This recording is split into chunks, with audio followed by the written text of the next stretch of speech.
Merci beaucoup, peuple congolais. Topesi bino bambote bipai nyonso penza o bozuli baku ya kolanda émission na bino Masolo ya Grand Équateur. Masolo ya Grand Équateur, une émission o yaka kopesa bino penza o yaka kolakisa bino makambo nyonso e koleka na espace Grand Équateur. Merci na bana nyonso ya Grand Équateur. Bokolanda biso na Gemena na Yakoma, bokolanda biso partout dans l'espace Grand Équateur. Nous sommes précisément dans la ville de Mbandaka. Lelo, je ne suis pas seul. Avec la presse équatorienne, naba confrère au bazo evre na ville Mbandaka. Bokolanda biso na ba radio nyonso ya ville Mbandaka to pesi bino ba mbote bipa nyonso bozwami. Maître Willy Mbongo, de la prison centrale de Makala à la ville de Mbandaka. Maître Willy Mbongo alinga loba nini? Maître Willy Mbongo a s'adhérer na parti politique. Maître Willy Mbongo a s'adresser na population équatorienne. Maître Willy a kolobanine. Bo s'abonner, bo partager, bo tika ba commentaire. Ba numéro na biso eza affiché wana bo bengi biso e ko sala bien ceux qui botie ba point de vue na bino.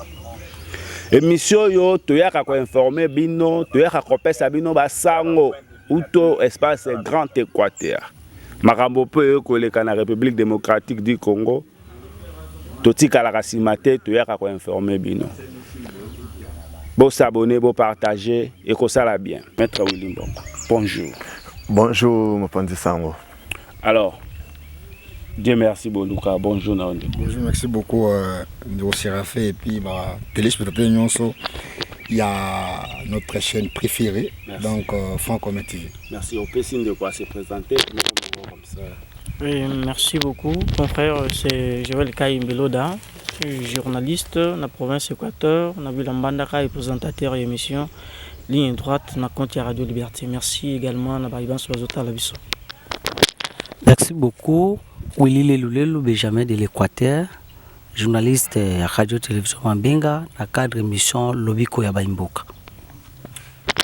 Merci beaucoup. Journaliste Pladier Kanga, Radio Bomoko Média et directeur des publications équateurmedia.net. Merci beaucoup, peuple congolais. Merci Nabana Nyonso ya espace Grand Équateur. Maître Willy Mbongo. Bateau Bakolanda Biso, bien que vous a habitué à cette émission, Masolo à Grand Équateur, Telobela Congo y compris. Qui est Maître Willy Mbongo? Merci beaucoup Namotuna. Na beaucoup sependa. Maître Willy Mbongo azali mwana oyo abotami na Mbandaka.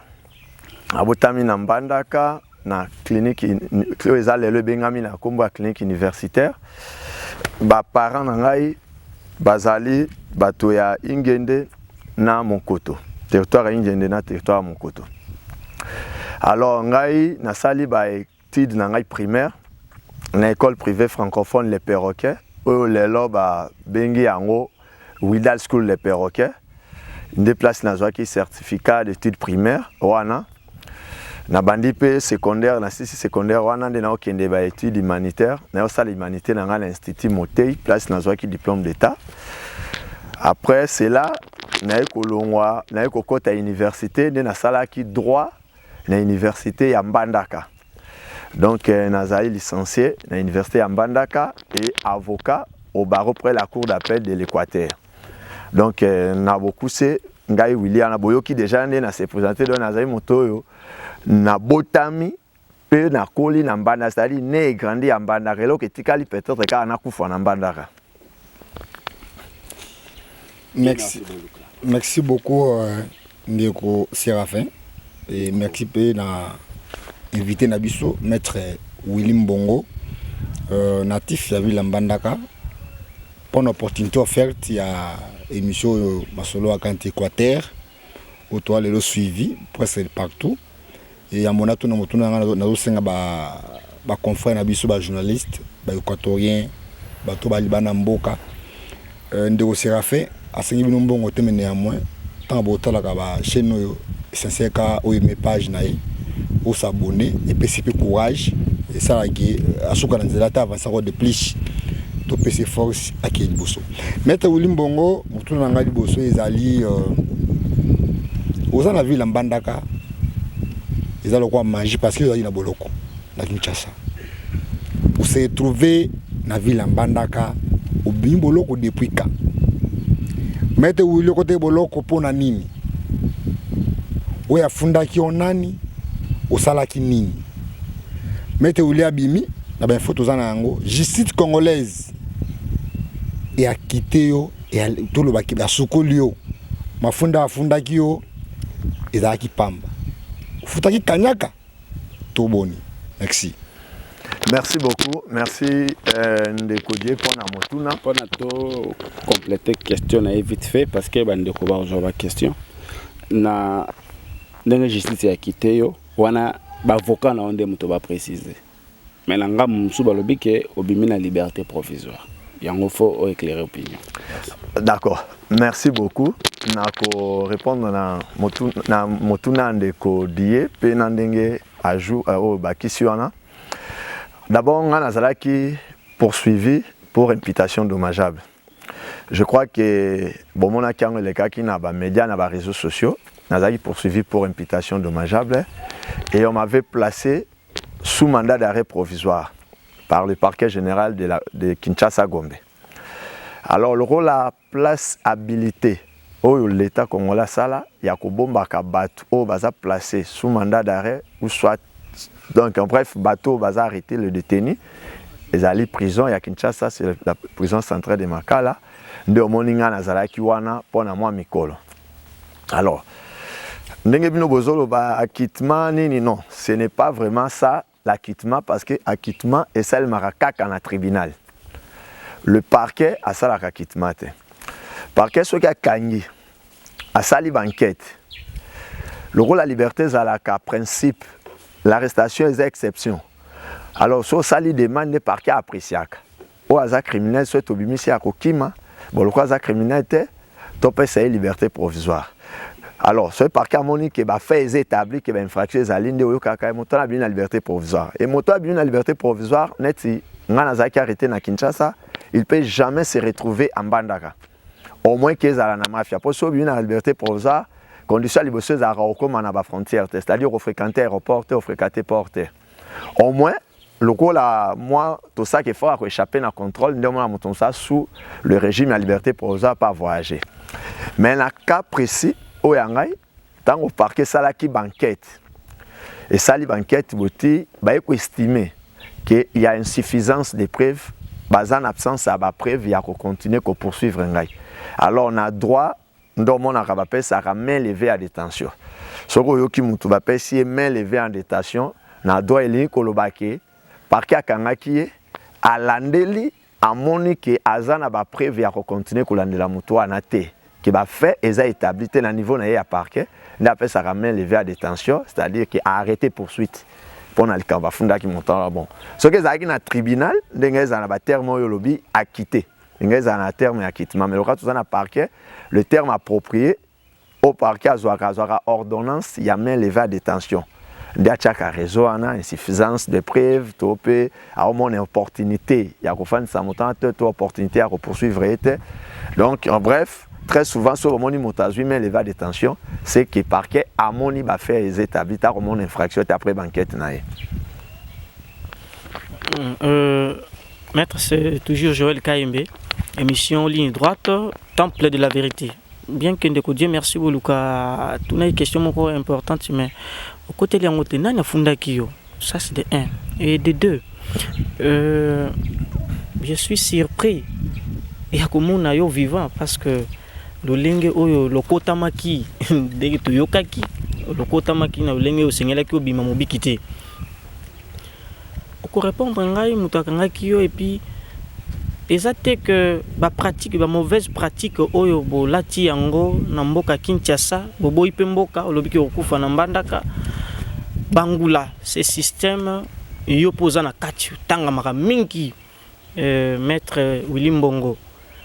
Est-ce qu'ils étaient bangula oyo yo maître ozali pe na kati ya makambo wana bangula yango ndeloko nini pe saka bino penza nini na mboka Kinshasa po ete lelo tango musto kansaki yango nde sali ke okene na boloko. Merci beaucoup Mopanzi Sango Joël pour la motuna na très pertinent. Motuni ngai moto afunda kiyo Moi, je crois que à niveau, il y a parquet. Parquet pour poursuivre une moto. Il n'y a pas nécessairement besoin de plaignant tellement à tout moto à funda. Donc, tant au parquet, ceux qui ont attaqué au fond de la moto, et pas parquet, ils ont une source d'information sur une infraction. Mais parquet, pour poursuivre une moto sans que la moto à fond de la moto à zala. Bah, coûte aussi infraction parquet au fond. Mais dans Kananga, il y avait un plaignant. Il y avait un plaignant. Bon, vu que je ne suis pas ici pour faire des publicités des gens, vous allez m'excuser qu'il y a autant à combat plaignant. Je peux. Mais en tout cas, c'est le rôle d'un journaliste. C'est important parce que c'est une chaîne qui est suivie presque partout. Comment les avocats sont toujours plaignant nani? D'accord, j'étais en train de répondre. J'étais en train de répondre. Voilà un peu. J'étais en train de répondre. D'autant communauté en tout cas. J'étais en train de répondre. Je répondre à Joël la deuxième question à phénomène Bangoula. Alors le phénomène Bangoula, c'est vrai, ça existe. C'est vraiment un phénomène oyo. Tokomi kolela yango na ville na communauté équatorienne na biso. Tozo linga yango su existait. Pourquoi existait? Et comme il créer confusion entre Bangoula et la liberté d'expression. Très bien. Na ko ebisa yo ndenge oyoka bato ba ko lobeza kaka bato ya mitema mabe. Maître Willy Mbongo fait que des analyses à émettre kaka point de vue. Le phénomène Bangoula Zania à Kinshasa, un groupe de jeunes qui vivent à Kinshasa, qui na bureau ya bato. Notable na biso espace grand Équateur, surtout les politiciens na bureau na bango, ce qu'on peut si mbongo à l'écart commission. Akayembelaka akomi ko sa elo jalelo. Mukolo pesi était à l'équipe mémorable na ba critique infondée. Alors mutolwa mettre limbo roman na ninga vandi bo depuis abotama nano finga mutu moko te na leki na média bo na finga mutu. Parce que pourquoi je peux pas faire ça? La plupart des autorités bazali ba ene na biso. Bien que balé qui peut baninga bazali, mais la plupart, la majorité zali ba ene ba to ba ko bota biso. Donc c'est pas permis que ngana le kabo na finga te. Et ce qui boza na ba vidéo mutako luka toutes sortes ya ba vidéo nanga. Borotika comme on a vidéo mon côté, je parle de la vie privée des gens. On a manifesté peut-être mécontentement sur les actions politiques d'un dirigeant que si je ne suis pas d'accord dans ce sens-là, là je manifeste. Mais beaucoup autour notable nyonso ya Grand Équateur, autorité bazana Kinshasa, cabinet na ba entourage na bango, soki basi ba mona maître William na bureau ya moko kolobake mbongo ya ndako ezaki te to mbongo ofuta loi to mbongo classe à mwana et komate et je vous assure que komarate. Et je suis parmi, je peux même dire le seul ou rare, il y a des gens qui sont Kinshasa, où il y a l'itaka contre le phénomène wana Bangoula.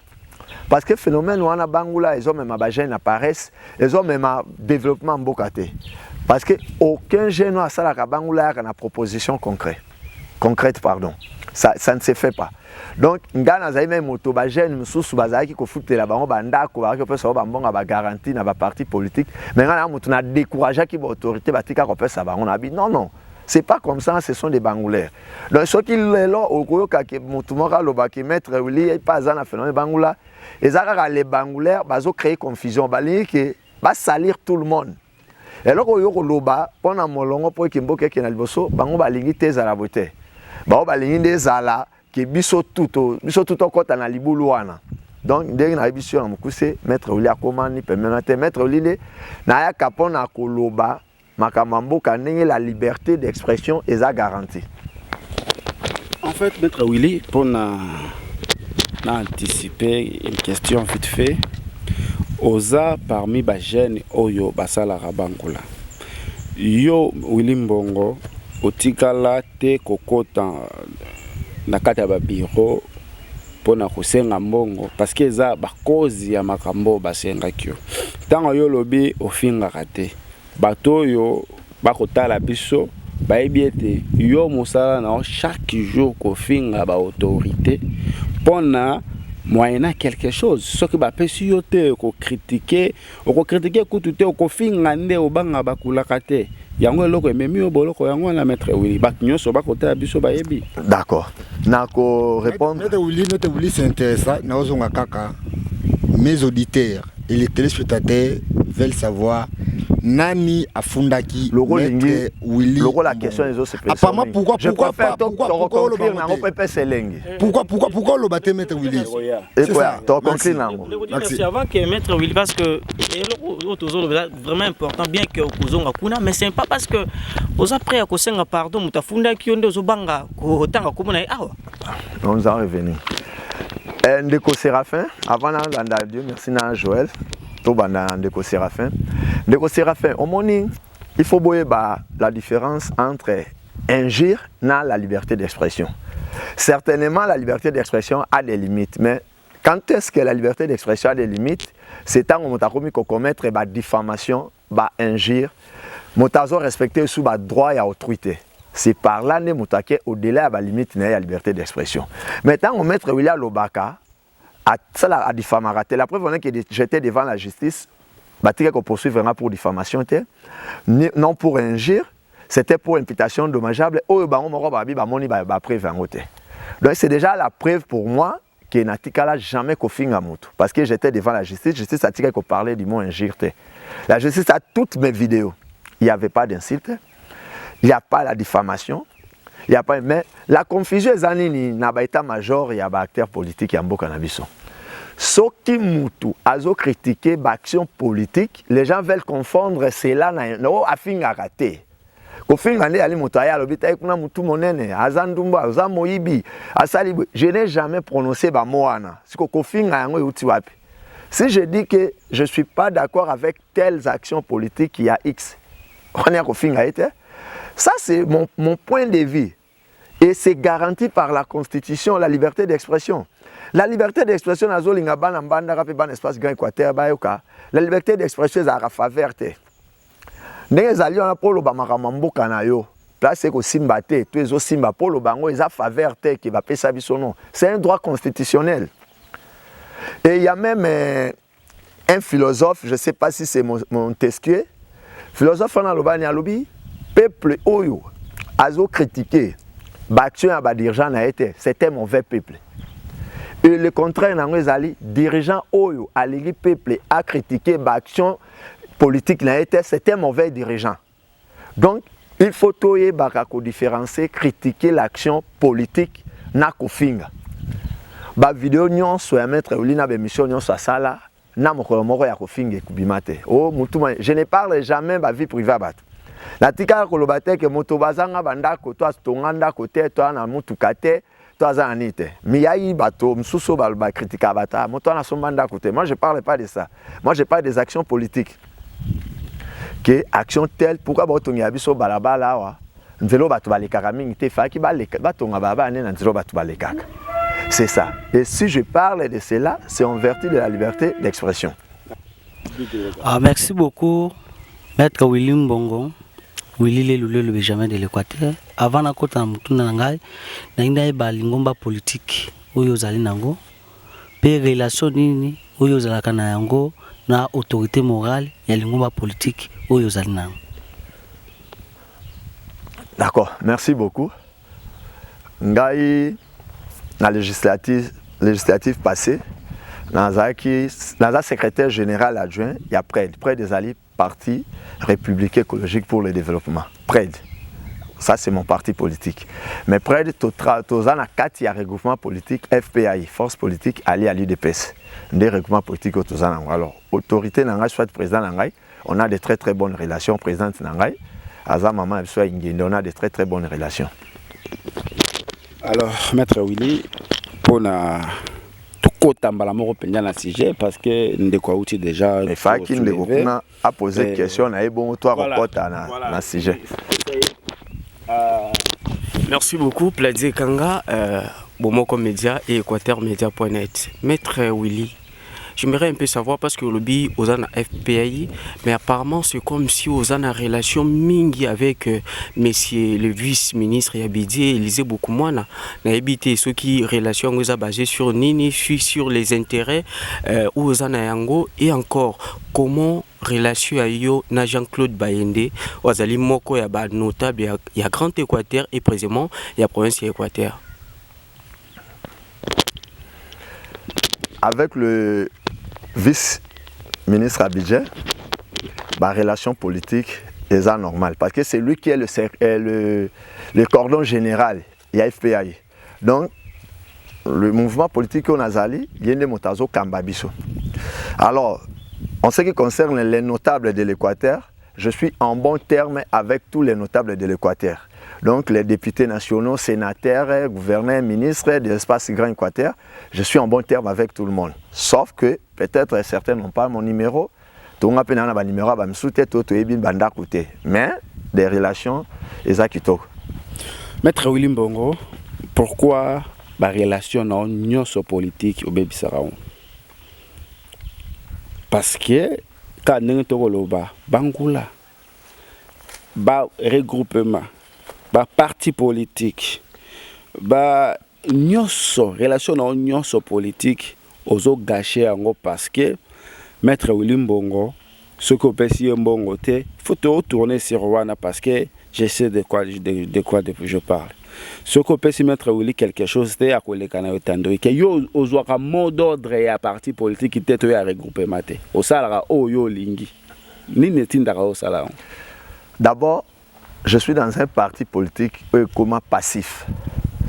Oh yo mon président national Nangai a presque abandonné. Et au moment où je vous parle, seulement officiellement, j'ai démissionné, tendé à répondre bien que je suis encore là.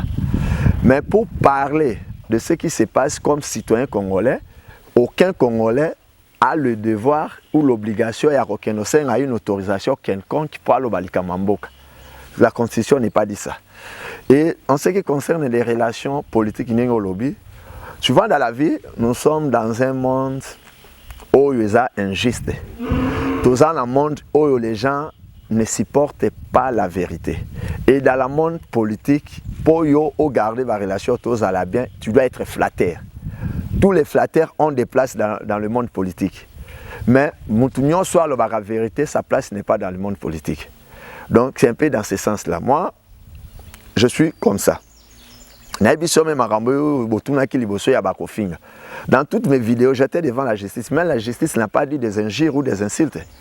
Mais Naza, c'est pour nous qu'on n'est pas batouanzela. Mais la justice, a dit qu'on a fait donc même des relations politiques, Naza victime, il y a trahison. Na rekoyebi sabino lelo, FPI au Bozo Kana, Montasali FPI est la première force politique à l'Équateur, c'est moi. FPI a dirigé na vice-ministre Abidjan. Élisée beaucoup moins. Oui. Ngam Tunasali FPI est la première force politique à l'Équateur, plus que MLC, plus que n'importe quel parti.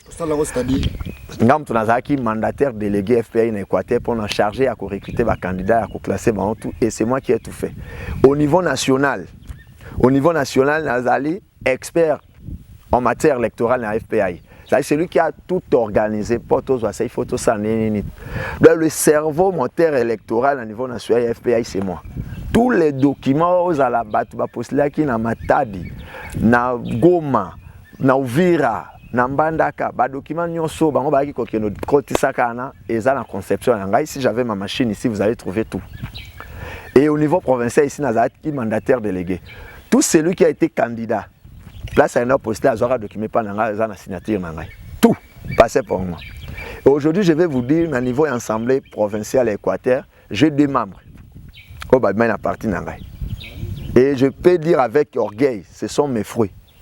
Le président de l'Assemblée provinciale, Abima Kepanangay, c'est moi qui ai tout fait. La fruit, oui. Le rapporteur adjoint de l'Assemblée provinciale, Azepanangay.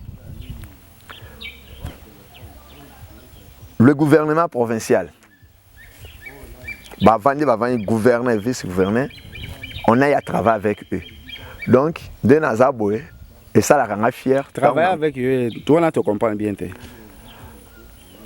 Parce que je travaille qui na niveau nini. Oui, vous voyez. Non, le gouverneur Azaï n'a IDPS. Le gouverneur Azaï n'a IDPS. Le vice-gouverneur Azaï n'a FDC. Alors c'est FPI qui avait plus de députés qui prenaient force politique. Nous avons qui mandataire principal, il y a FPI, mais automatiquement qui mandataire, il y a Union sacrée de la nation. C'est-à-dire tout passait chez moi. Tout passait chez moi, tout passait chez moi. Nous avons coordonné ma communion, Sonion. Le vice-gouverneur Azaki dans la candidature Azaki côté Moussous à Boyaki même c'est la lettre j'en ai à Boyaki vice-gouverneur candidat vice-gouverneur il y a actuel gouverneur et par rapport à renoncer pe côté nangana donc c'est les documents naé qui est de quoi et vous allez gagner de bonnes chances et aujourd'hui il est là je lui félicite pour on a mon IP Azo Samoussa naé qui quoi on passe à la féliciter donc quand je dis que Nazaki vraiment cerveau moteur il y a législature en Équateur et il y a FPI à niveau national. Voilà, maître, parce que aux autres on m'a bien été, aux à la claire, parce que bazota la biso, balingi, bamona te qui tout ça théâtre, mais au le baptême à Mabusembo. Ah, on a lingi, ou bisabiso, on lobby que les alliés va fruit na yo. Acceptons, d'un lobby zako engagé yo, mais pour le moment. Bozo garder ba bonne relation boso laka oza pe ko coacher quand nous allons coacher ou soit au betama pembeni et puis na même optique maître c'est intéressant totalement tant que lobby que tout dans le monde il y a injustice là où il y a la vérité les gens veulent que on la vérité et dans le monde politique il y a plus le coup ce que yo du fait que on lingo la vérité. Or, politique, il n'y a pas de vérité. Tout le monde politique dans un moment là parce que il y a une vérité. Et puis, tant que ensemble fruit, mais pendant autant que bateau, c'était pourquoi. Pour te dire qu'ensemble, il y a président de mon songolo et mon tant que FPI, tout le monde a non, mais vous connaissez voilà. Nos 4 élus. S'il vous plaît, non, c'est ça. Et puis, les gars, Bangoula, tous les gens parce que nous avons fait, Abama a aussi lutte contre le Congo ici là. Fruit na yo usala bango to loba olinga bango na ba élection après ça obeta bango la fête balongola mo loko onde awa biso na FPI na profiter na ramasser na onande ko Joël na FPI tozwa ki 4 députés provinciaux de la première force. OK. Nous avons honorable Delcy Mata qui est le président de l'Assemblée. Bien. Nous avons honorable Ezekiel qui est le rapporteur adjoint de l'Assemblée. Okay. Nous avons honorable Clarisse Iboloko, qui est membre député provincial. Et enfin, nous avons honorable Evoloko, qui est élu de Bolomba. Okay. Ce sont nos 4 députés. Alors pour parler que de eux, ces 4 députés, Bayebi qui est Maître Willy, c'est notre responsable au niveau du regroupement politique. C'est lui le mandataire. Donc c'est un peu ça, donc il y a beaucoup de ces alliances. Alors ceux qui ont des relations, des relations, tout ça. Oui, j'ai leur numéro, sauf que et vous voyez, je ne dis pas que la relation est coupée parce que si je prends mon téléphone, mais de fait, une différence, il y a une différence, il y a une reconnaissance, il y a quoi? Peut-être un emploi contexte yo totali na bandeko j'ai vite compris que yo bafuta monnaie de singe on t'a utilisé après ba bois qui sur soit yo nde mutozo trahir ce n'est pas le problème à Bango 4 parce que moi je n'avais pas. Moi je parle au niveau national. Oui, moi j'ai été consulté à travers ma Micheline par le vice-ministre du budget qui peut s'engager à travailler et l'ombe sungangai yo na moni webi makambo élection mingi elombe nene non mais vice-ministre ya budget benga watu mingi elombe benga elombe yaka na moni webi makambo élection mingi yaka to vendre ka to na mama to vendre donc s'il faut être récompensé je devrais être récompensé au niveau national pas ici. Pourquoi il y a Sundola? Le monde des politiques ezolinga babangulaire. Question tournée à pourquoi sur le monde des politiques ezolinga babangulaire. Vous pouvez penser que mon cordon général Moutonga na travaille je suis dans un même regroupement politique naïe mais il ne me prend pas au téléphone. Mais ceux qui vont découvrir qu'il y a des jeunes bangoulaires, on a bateau basala qui bangoula, au baya qui crier au effort à Kinshasa. parce que le vice-ministre de budget a retourné port na Mbandaka, a retourné port, a sama activité mais il y a un groupe de jeunes au Bakriaki, a toni na balabala, tokobuka ndakwana, tokobuka. Ce sont les mêmes groupes de jeunes. Oh ba mati avion ba Mbandaka, pe baniko bezana ngona balabala te, ba kosaki biso ba konine kitoko umela. Vous avez compris le Bangoula? Dans la même circonstance, au lobby que l'on a qui mabé, parce que Baké Bazaki reçu et par excellence, à lobby n'a pas changé, Maître Willy doit réaliser à ça l'apport. Dans Mbandaka, on non seulement que Sungaye, mais que Sunga Batutu. Bananyo Mbandaka, même Batu les riverains, Moutunyo ça va voyage nanine. Mais il y a un groupe de jeunes, na Kinshasa, au Bakriaki. Il faut l'État bouka. Alors que le ministre Azwakinda Kounae en bonne et due forme, avec tous les droits, avec toutes les autorisations. Mais seulement parce que le ministre a un babon à téléphone, il faut boukana, balabala. Mon ministre a un babon photo. Bazui babia vio ba Mbandaka ekomi ministre atonganda kone en bonne et due forme et za balabala ya laka wana tenite ba lobby le contraire à o balobaka. Si vous voulez comprendre maintenant bateau basara Bangoula eza na balanga joana. Je sais pas leur nom, je sais pas citer les noms des gens ici. Des années na balanga joana mais okotikala comme on a maître Willy jamais à lobby que ndako batongi na balabala parce que si kokanga photo na moto na pe lobby ya zongi à lobby tenda kwa neza en ordre. Je ne peux jamais faire ça, puis comment mais boyebi ba groupe ba jeune o ba sala makamboana. Na pas cet exemple il y a cordon général et regroupement politique on a zali. Moi je l'appelle, il ne me prend pas au téléphone. Mais ceux qui ba bangoulaire, ba intimidé, a bengi bango, ayambi bango pesi bonbongo, et ba comme on téléphone. C'est ce que les locaux on a zolinga ici là. Bangulo bato ba ko linga ba justifier, ce sont les bangoulaires. Ndenga lokwana litaka contre yango nde ba bazolinga balatisanga yango mais na biso so yo mona ba bangulaire ce sont déjà aujourd'hui les dirigeants X est mauvais après vanda gagner 6 mois une année après la même personne a ozonga dirigeant X azane bien to saka derrière wana po allié mbongo ndai ko changer et des genres de discours et pas nanga na bimata mokolo moko te.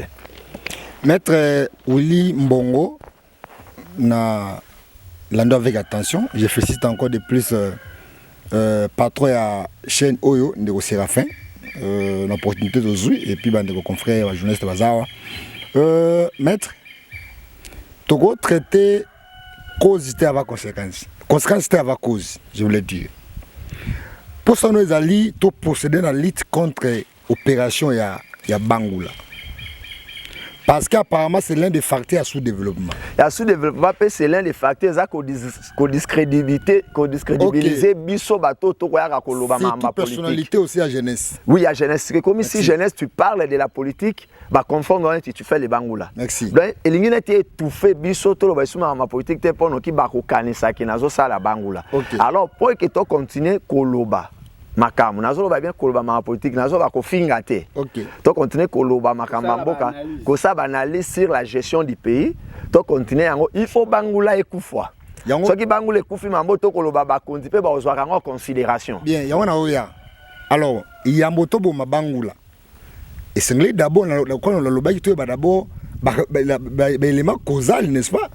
Il y a ozo causer Bangoula. Sur peut-être dali bobola. Ceux qui sont mendicité, ceux qui familial, ceux qui topé, pas besoin de j'arrive mettre, s'il vous plaît.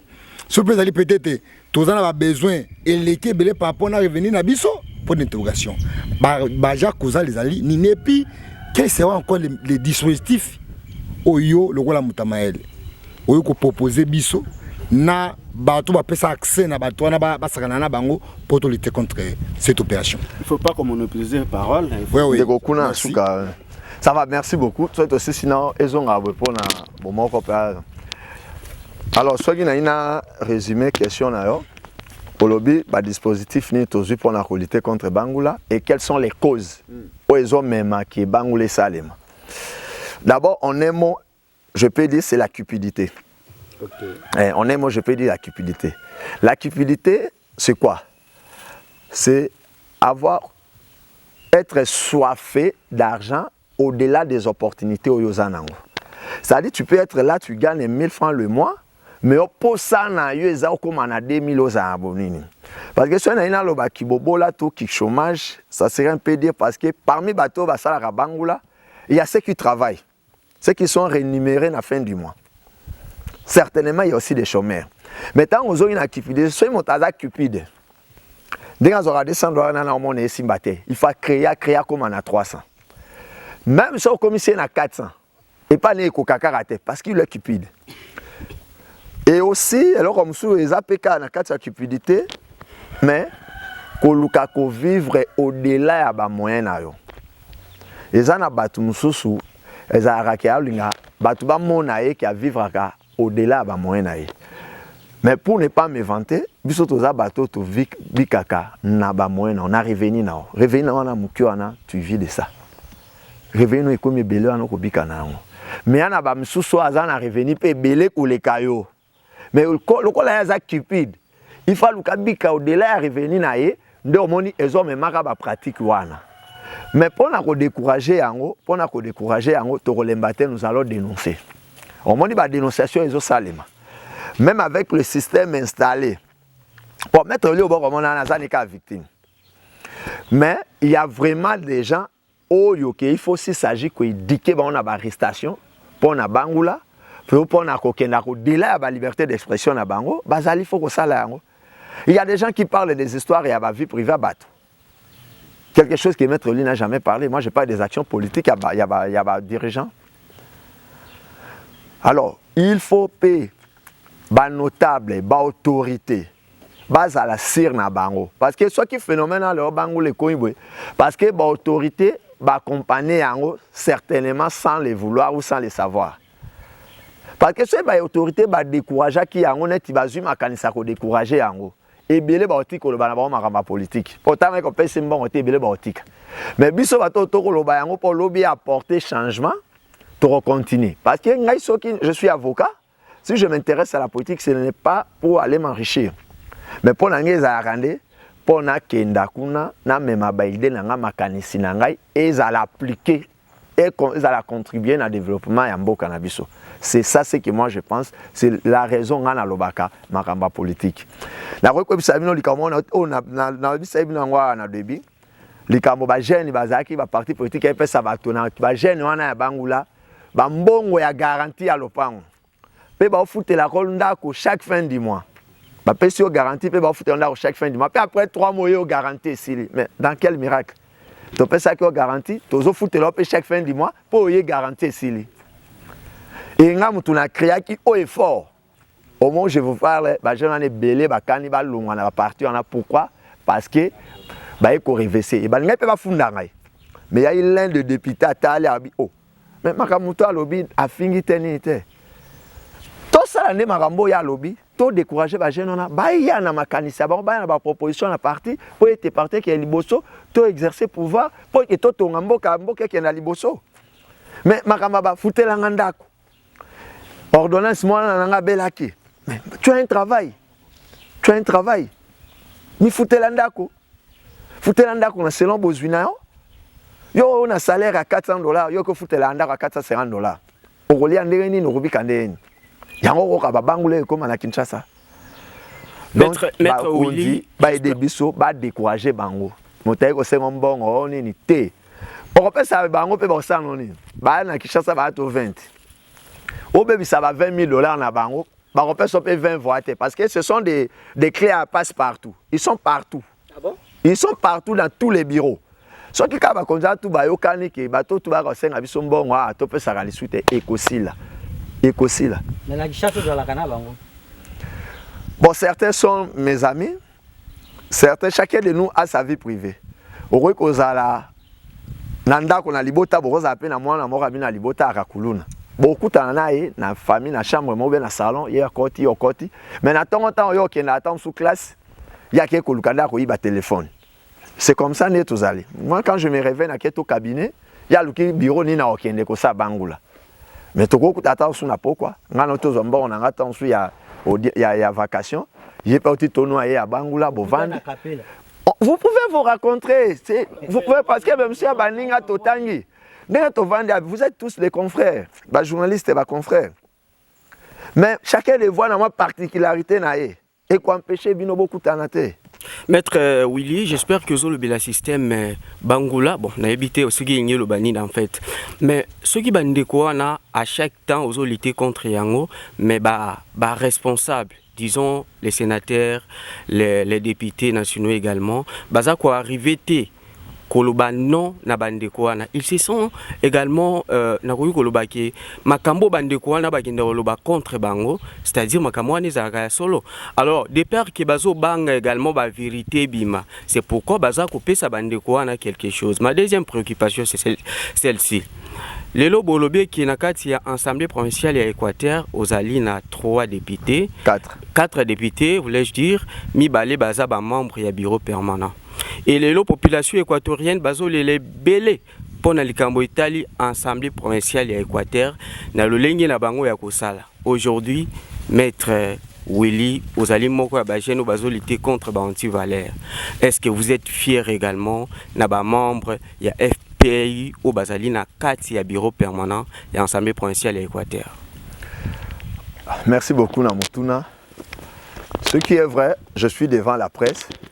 Mais je n'ai pas encore toutes les informations au Bino Bozan parce que vous êtes permanent en Bandaka. Il y a 3 jours. Ce qui est vrai, j'ai certaines informations au Namusika, pardon. Mais je n'ai pas toutes les informations. Et pour moi, je trouve que le moment, c'est encore très tôt. Il y a côté parlementaire Nabiso et FPI. Parce que on a 5 ans.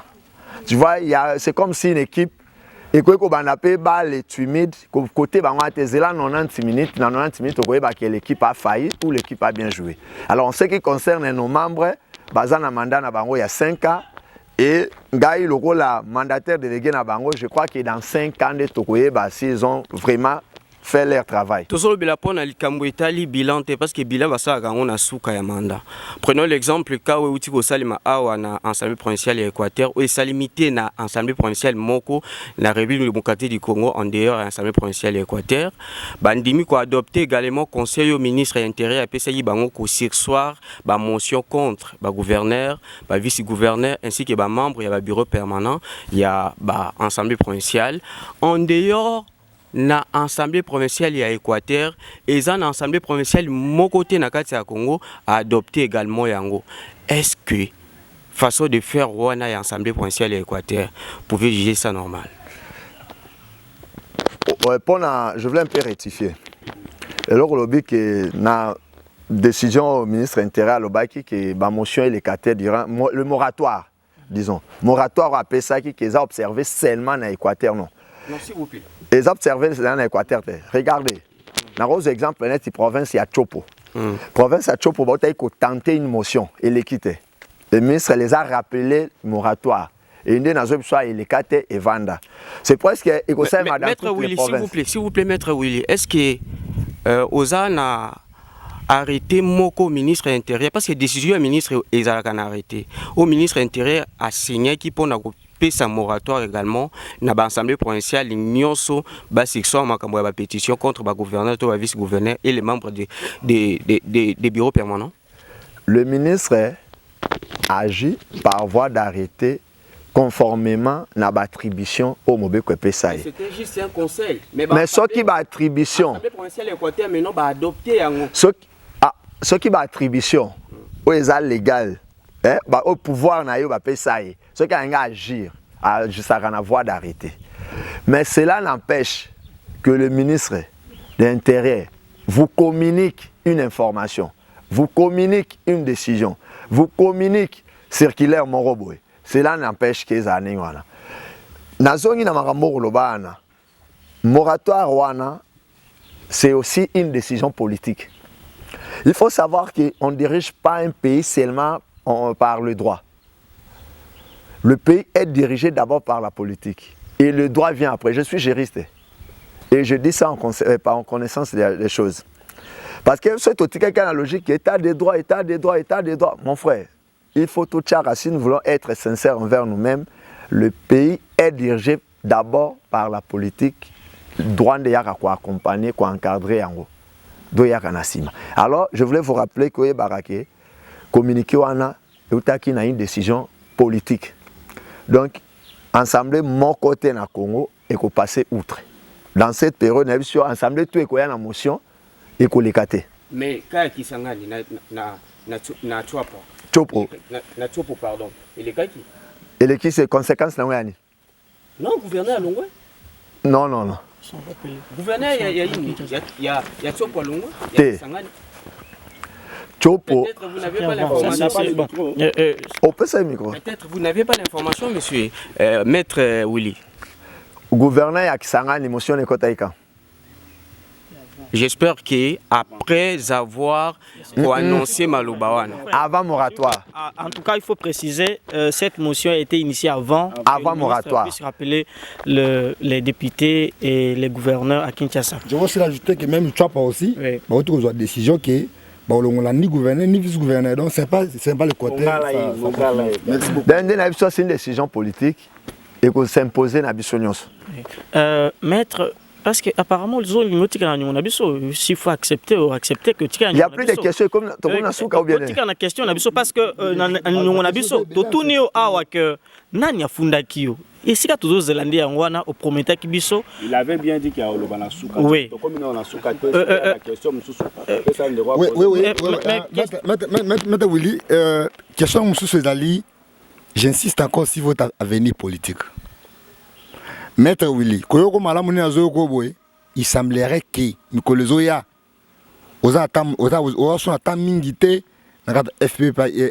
FPI. Et quand on a parti dans le lobby qui est déjà passif, c'est ça bien.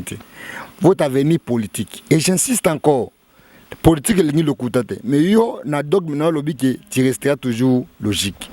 Ou lingo ça la grève na politique, on va toujours au sein moment où parce que politique est le coup de tête. Yo pe il vérité, yo pe qu'on lobby qui au coup fera la vérité. Là on a pasteur, on a avocat, on va bosser, on a tourné. OK, non, c'est civil maître. Oui, bi motivation nanga na on attend livre mo boy. Les plaidoiries. Na kati les plaidoiries na livre na ba tchaka procès à Nelson Mandela. Quand Nelson Mandela a été arrêté, poursuivi dans la lutte contre l'apartheid, Mandela, tant qu'il n'a pas samba, Mandela samba na vérité. Et Mandela a été arrêté pour la vérité. Parce que la logique de Mandela est que vous les blancs, vous voyez beaucoup de biso. Vous colonisez biso. Peut-être aujourd'hui, indépendance, bino kane bo diriger, bo marginaliser biso, bo seni, alors il faut biso tout na bino tout comme on a même pied d'égalité. C'était ça sa logique. Si on prend Mandela, il n'a pas tous les moyens nécessaires pour faire face à Mandela au bazar na pouvoir. Il avait créé une sorte de terrorisme moroboy. C'est-à-dire qu'il y a Mandela à 12h, à 11h.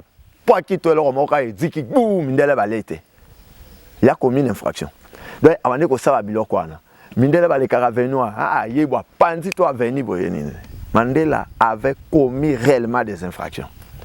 Bakangi. Muko Mandela kena ko samba. Alors ba la vérité. Ngamu tunasala ke lokano batu bakufa resikatel. Ngamu tunapanda réfectoire au faki bali na 12h.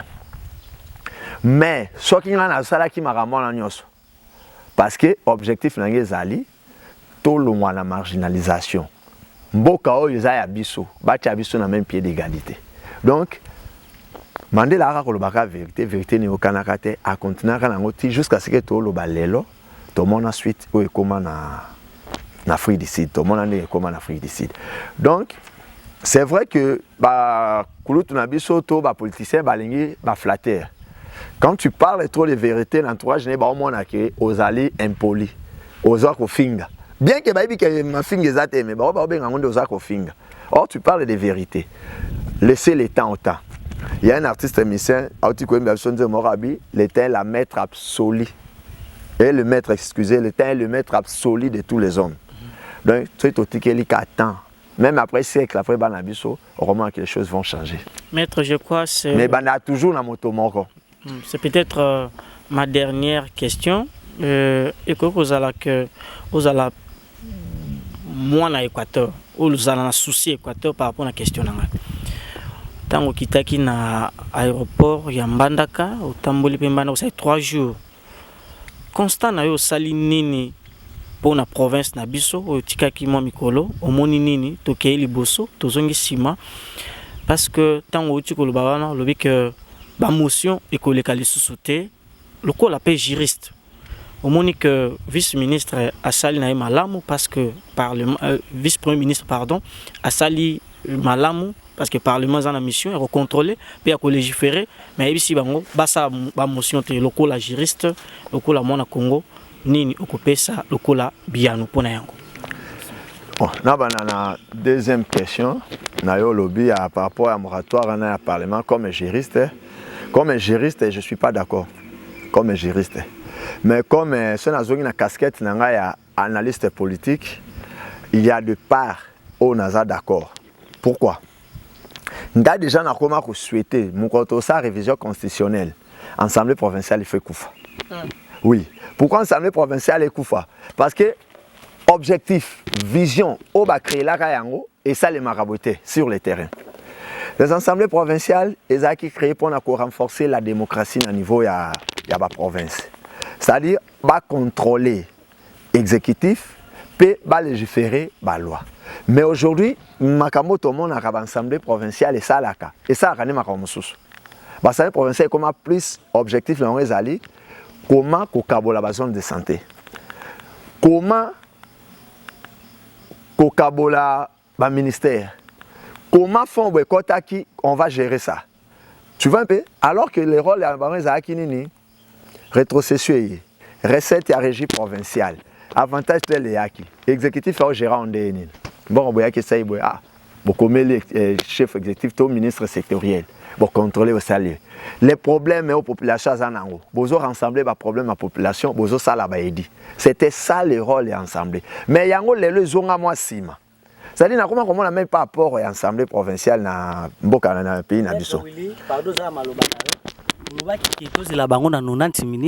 Parce que motuna de kopladia tuna kyo oloba to za bango na nona. Non, je ne me contredis pas. Je ne me contredis pas. Il y a le bien touché le l'Assemblée provinciale. Dans ce qu'on a la législature tout. Mais motuna ndeko ezaki sur quelques députés, sur le comportement de quelques députés. Mais maintenant on parle sur les assemblées provinciales. Depuis tout banda yango ndeni ça par rapport à le sujet ministre ni nabi comme analyste politique de l'autre côté je suis d'accord pona ba sala ka musala o bazaka créer na pona yango te. Alors musala na bango etikala mingi plus musala na bango etikala plus mingi soki avantage moko provincial yaki et que va se retrouver te motion. Mais ba motion et ce sont des motions fantaisistes ou des motions opportuniste. C'est-à-dire, il y a un activiste qui a évité que tu aies pouvoir à Kolongolé, toquer Kolongolé. Mais ce n'est pas parce que va contrôler qui peut bakuta que leur mob, tout va va contrôler, peut barrer, ça va rapport. Ce n'est pas ça. C'est pas parce qu'il y a un intérêt mob écoutanité. Je vous dis qu'il y a des choses qui se passent dans ces pays, même dans d'autres provinces, où comment on a que gouverner la présidence assemblée provinciale pour bakuta qui n'a moins c'est à la présidence assemblée et aux motions. Est-ce que ça a été créé pour ça? Pour tout le monde, bien été émotion. Il y a un moment à côté, on a d'accord, on a moratoire, puis on a même d'accord sur la réviser la constitution. Parce que la loi fait s'adapter dans le comportement à battre.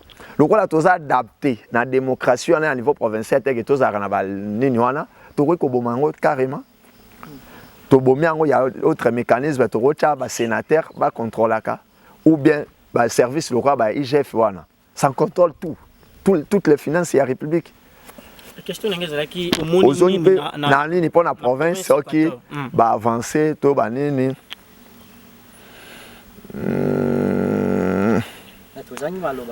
Oui. Parce que dans un endroit, dans une cité, où le plan de développement dans les Salémates, je ne sais pas si je peux parler encore du développement dans la province de Nabissoa. Je ne sais pas. Parce que nous n'avons même pas un plan. Donc, nous avons le développement dans la province. Les avancées. Et là, on a coûté avancer papier mouchoir et quitter 500 francs. Na connexion, c'est fini. Avançons dans la monnaie. Pas encore. Merci beaucoup, Maître Willy. En tout cas, merci beaucoup, Nandego Séraphin, parce que les lots ont espace dans Fonds commun TV. Je pense que ça peut être la première fois de vous cette Franck, on met pas mbaté. Ouais. Faut pas une sang Franck, on met pas mbaté coller cana. Ouais, merci beaucoup. Si c'est différent parce que depuis qu'il a ça le logo yo.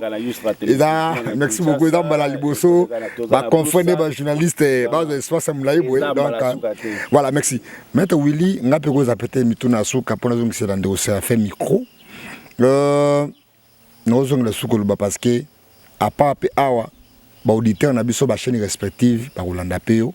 Bato baza bolomba ba ngine na imbonga ainsi de suite vous avez suivi kuna na rappeler ka ko bosa na te ebi ki obi sabsona na funda kiyo na koloba on suka obi sabsona suka tant botu na lo balanga suka ne na lo on a ebi ki ndeko sera fender au clôturer alors motu na ngai ezali peut-être ya suka koyo kayo kubanda ko sa lit contre bangula tito kinde boy wana souci moko sustango ezali tout développer mental na biso tout lutter contre l'incivisme et permettre tout le cas un développement circonstanciel surtout par jeunesse.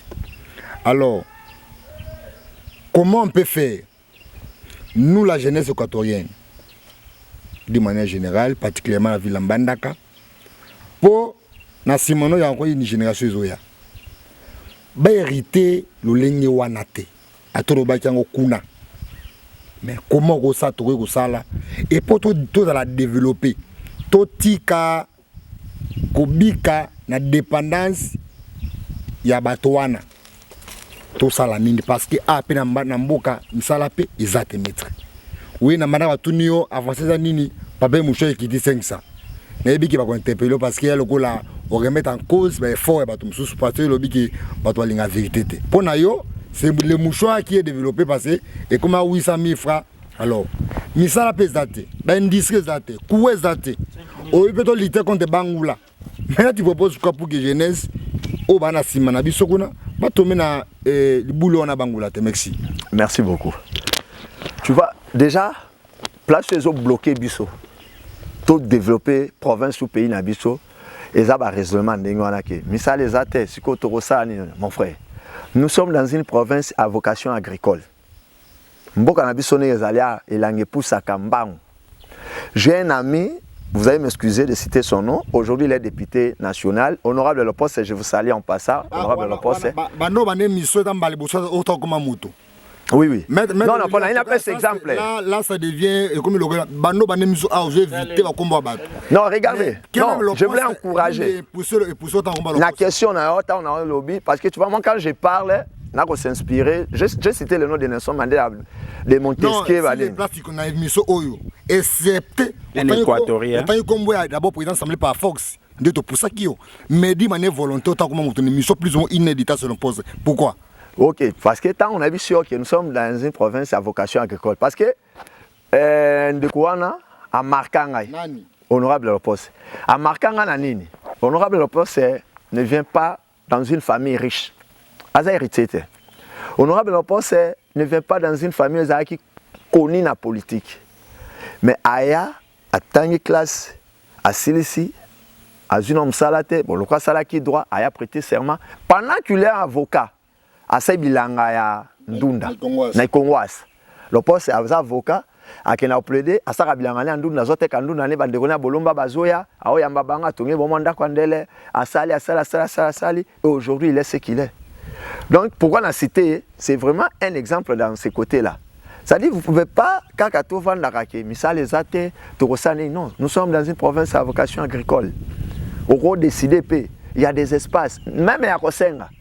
Ngana yebi place sur les leza inimba batu bana ko yaka na sima terrain football yakana batu bano yakana baloni matembela loni ba pondu pa ya buki matembe na pondu akiateka zumbo même si tu n'as pas d'espace il y a d'espace ici à Kosenga pe ba opesa biso ba jeune toza pe ba courage te totikali na mutu ya biso na kumisa moto po pesa ngambongo na ne ba bakisi soka pesi pe mbongo te na critiquer les sous totikali nango Nakendo luka mosala, j'ai l'honneur.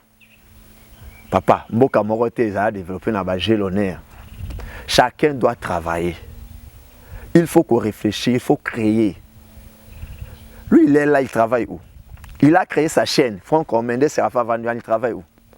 Il est 2G à Franck Mendes TV. Ah, na moni na kina mo YouTube ezosala kofuta raisonner bandia abonné à liboso ya mibale ya misato ya mine ya mitano ngana aki so 6e abonné to bandi ko sava émission abandi et aujourd'hui na communauté mbandakies na biso aza chaîne la plus suivie et na ba niveau ya ba média akoma déjà monétiser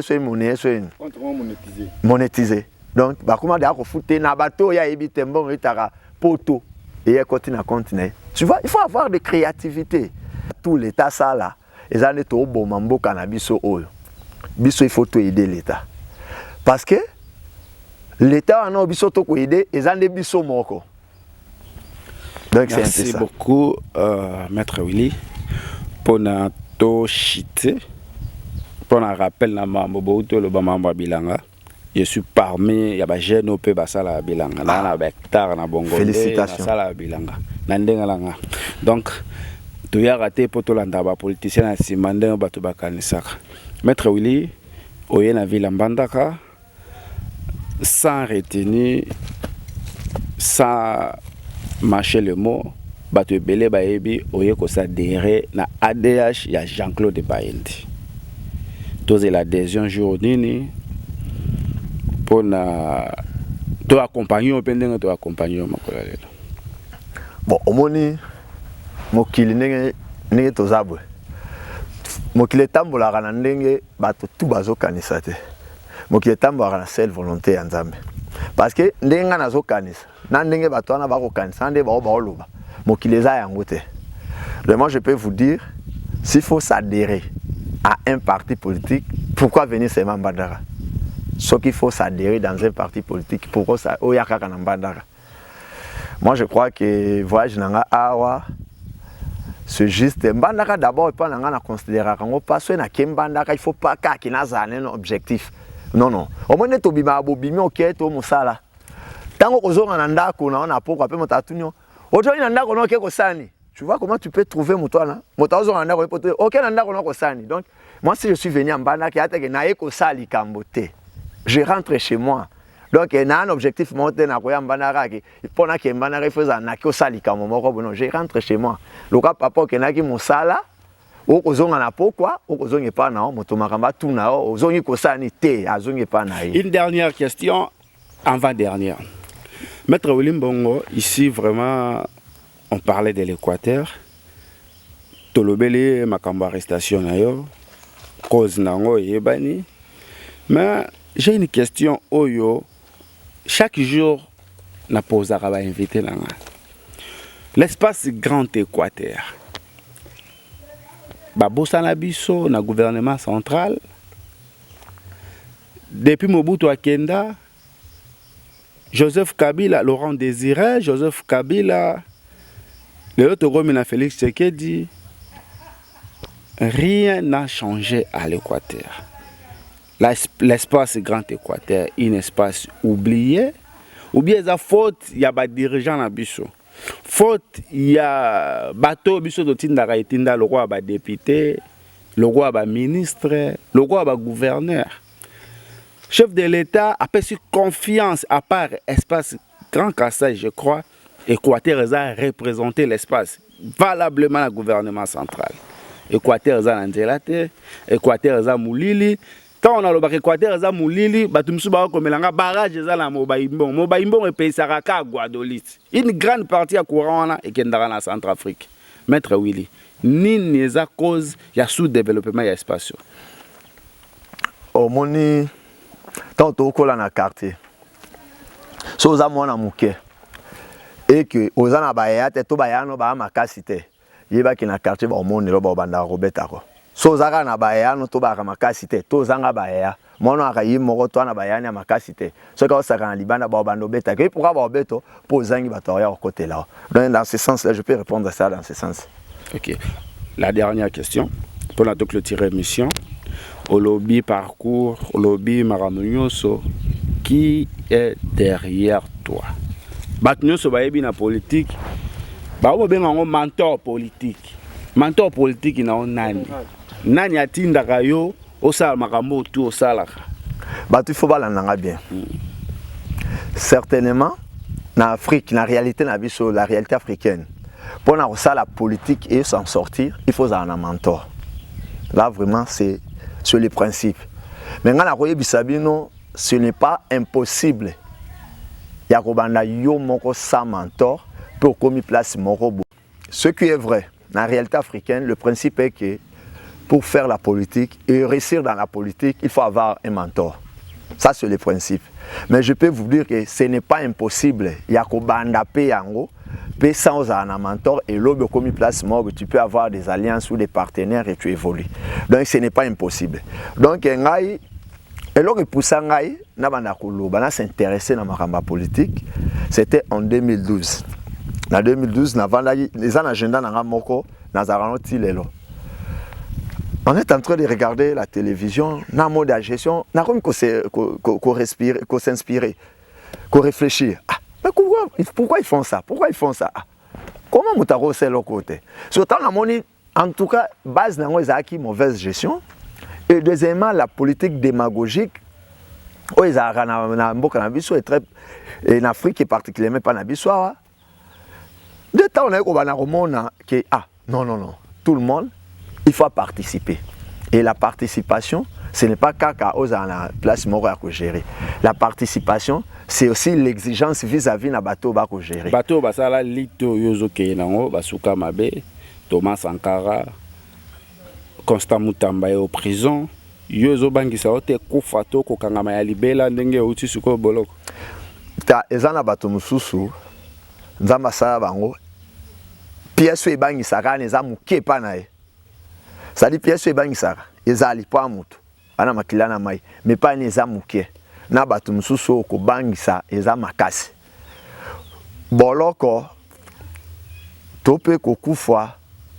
C'est presque net kokufa, c'est tout le monde est comme là. Donc moi je vois pas que ce moto kufito par rapport à litimoko, c'est-à-dire on t'entend nous à likambo eko sa ya kufa. Donc o ya likambo ya kufa za ki na liti wana. O mo super banga ki liti, ya likambo kufa que ze ton accident motuka. O mo suse que ze na kono, mo suse que ze atana mai. C'est-à-dire chacun de nous ozaka na moi likambo ne moko ya kufa. Et boloko ne ezali wana. Boloko ezali esika oyo ezana grande personnalité na bato amabe. Alors ceux qui ont côté à côté à personnalité, moi je vois pas d'inconvénients. Les convénients pouvaient être que Maître Willy a été arrêté pour viol, Maître Willy a été arrêté pour escroquerie, pour vol, mais a été arrêté pour une opinion politique. Moi je crois que pour Nangai, ce n'est pas un monde qui est qui lobby politique non. Tokoloba. Pourquoi Tokoloba? J'ai suivi une fois le président Félix Tshisekedi. Parmi les discours à lobby, avec sa population, on a tamboli dans le monde. Le pays où vraiment qui ont qui peuple n'a bien. Mais la population a exigé vis-à-vis de dirigeants. Pourquoi bino awa beaucoup minano bien té? Pe bobete la rabiso maboko pour bo pesa biso impression que bino bosi bobongi. Donc si le président Félix Yemora senga to exiger bon tous à l'exigence vis-à-vis na bango. Alors to kotika bango pourquoi? Nous sommes dans un pays où 85% des Congolais vivent dans la pauvreté. Donc les vendi boy, biso to aba pauvre. 85% des Congolais vivent dans la pauvreté. Toza na pona ko betela batu maboko. Non. Et to kanga maboko pe to loba te to demere ne wana. Non. Il faut to loba, il faut te exiger. Na bande lisusu. Adagio na lobaki que peuple oyo a critiquaka ba œuvre.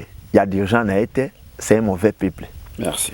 Et le dirigeant oyo a lingi peuple a critiqué ba œuvre na été, c'est un mauvais dirigeant. Maître Willy Mbongo to tondi obotondi ndenge ondima ki penda pour répondre na invitation na biso presse équatorienne précisément ya Vila Mbandaka le mot de la fin.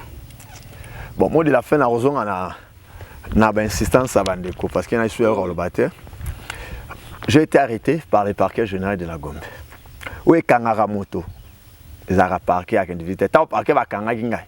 Babi Sengende infraction ba Kangie Lingai. Mais batika ikolaki sangai moto. Où a fundi to ko yebisanga yete. Donc na yeba ki yete. Merci beaucoup, merci. Tokomi na suka ya émission ya mokolo malelo bino penza bato bolandi biso tina suka topesi bino merci lisusu. Bopesa penza merci lisusu na molandi monene ya émission masolo ya Grand Équateur Hervé et Jobo la muzito mobile ya mwana suka topesi yo merci. Merci na Fortina Maambi Mpunda pour l'accompagnement.